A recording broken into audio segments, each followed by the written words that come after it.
보물섬 11회 예고 대산의 배지에 숨겨진 비밀 데이터가 명태금에게 발각됐다. 서동주조차 그 사실을 알고 큰 충격을 받았다. 제가 어렸을 때 매일 차고 다녔던 배지 안에 아버지가 남기신 유품이 있다는 게 사실인가요? 서동주는 강성의 말을 듣자마자 집으로 달려가 피마담이 준 대산 배지를 꺼내 들여다봤습니다. 그리고 안쪽에 초소형 칩이 박혀 있는 걸 발견했죠. 오늘은 서동주의 친부가 대산전자의 핵심 브레인이었다는 사실과 그가 죽기 전 대산 배지에 중요한 칩을 숨겨 아들 서동주에게 유품으로 남겼다는 이야기를 함께 풀어보려 합니다. 서동주는 사진 속 여순호를 자신의 친부로 믿고 있었기에 여운남이 여순호를 아버지라고 말했을 때 혼란스러운 마음을 가라앉힐 수 없었어요. 설마 여운남과 내가 친남매일 리 없겠지. 온갖 걱정이 소용돌이처럼 머릿속을 휘몰아쳤고 그는 간절히 자신의 불안이 사실이 아니길 바랐습니다. 여운남을 오랫동안 깊이 사랑했고 한 집에서 함께 긴 세월을 보냈던 두 사람이 만약 친남매라면 그건 도저히 받아들일 수 없는 끔찍한 현실일 테니까요. 무엇보다 이제 여미철과 이혼 절차만 남기고 위자료 걱정 없이 여운남과 재결합까지 꿈꿀 수 있는 상황에서 두 사람이 진짜 남매라 맺어질 수 없다면 서동주는 자신의 운명을 저주할 수밖에 없었을 겁니다.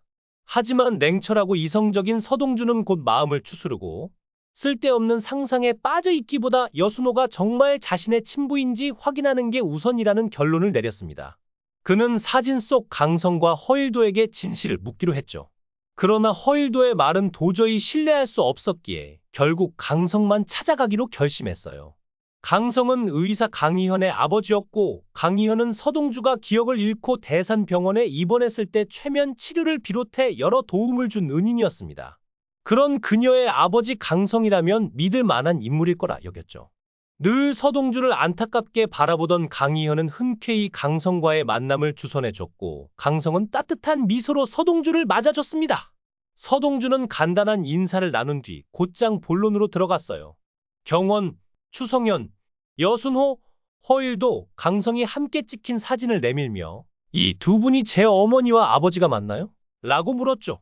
그러자 강성은 놀란 눈빛으로 사진을 들여다보며 이 사진이 대체 어디서 난 거지? 라고 되물었습니다. 강성은 무겁게 입을 떼며 말하기 시작했어요. 서상무님이 성현이라니 정말 믿기 힘든 일이네요. 당연히 그때 죽은 줄로만 알았는데 이렇게 잘 자라서 제 앞에 서 있다니. 그의 목소리엔 감동과 놀라움이 뒤섞여 있었고 서동주는 그 말에 가슴이 먹먹해졌습니다. 강성은 이어서 말을 잇습니다.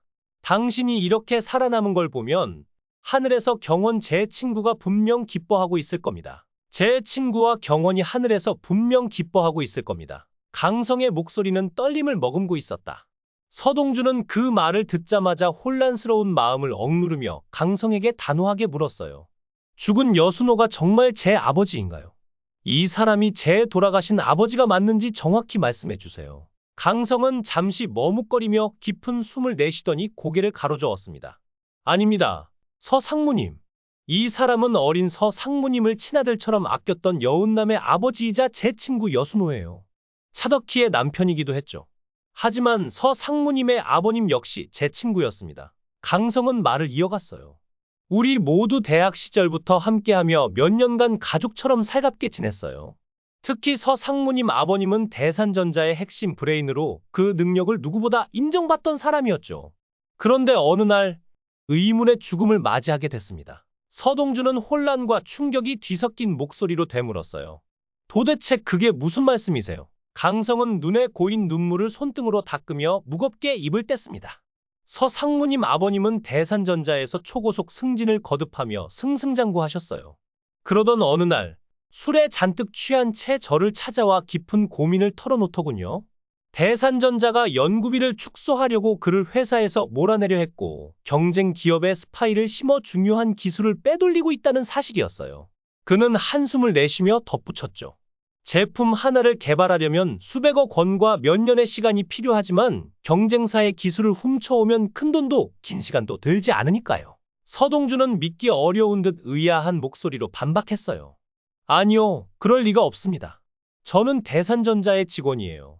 우리 차강천 회장님은 절대 그런 식으로 기업을 운영하시는 분이 아니세요. 그러자 강성은 낮고 단호한 목소리로 응수했죠. 서상무님 아버님은 거짓말을 할 분이 아니세요. 그건 100% 진실입니다. 아마 회장님은 전혀 모르셨을 겁니다. 연구개발비로 쓴다고 보고하면서 그 돈을 중간에서 가로채는 사람들이 있었으니까요. 서동주는 숨을 고르며 날카롭게 물었어요. 그게 대체 누구죠? 강성은 입을 열지 못하고 망설였습니다. 그 모습을 안타깝게 바라보던 서동주는 단호하게 말을 이었죠. 쉽게 말씀해 주시지 못하는 걸 보니 그 범인도 친구분이신 게 확실하군요. 의리 때문에 친구를 배신하지 못하고 지금껏 그 비밀을 가슴에 묻고 계셨던 건가요? 지금 보호하려는 그 사람들이 허일도와 차덕희, 맞죠? 강성은 눈치 빠른 서동주의 말에 부정하지 못한 채 괴로워하며 머리를 감싸 안았습니다.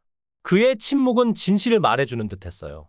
서동주는 강성의 흔들리는 눈빛을 보며 더 깊은 비밀이 숨겨져 있음을 직감했습니다.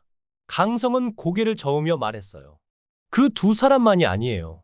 뒤에서 이 모든 걸 조종한 사람들이 따로 있습니다. 그자들을 잡아야 해요.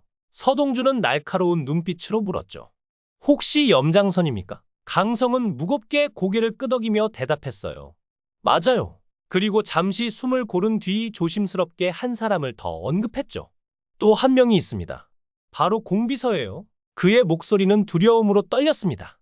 염장선은 허일도의 영혼을 지배했고 공비서는 차덕희의 영혼을 장악했어요.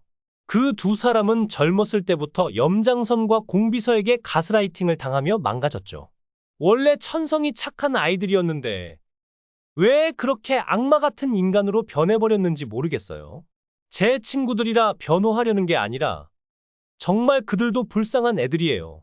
하지만 서동주는 허일도와 차덕희를 동정할 여지조차 없는 인간들로 여겼기에 강성의 말에 동의할 수 없었어요. 그는 이성의 끈을 놓지 않고 진실에 더 가까이 다가가기로 마음먹었죠. 서동주는 사진 속 여순호를 손가락으로 가리키며 물었어요. 이분은 회사와 무슨 관련이 있죠? 강성은 떨리는 목소리로 대답했어요. 순호는 정말 착한 애였어요. 덕희가 순호를 진심으로 사랑했죠. 순호도 덕희를 사랑했지만 가끔 덕희가 보이는 질투와 시기심을 보며 안타까워했어요.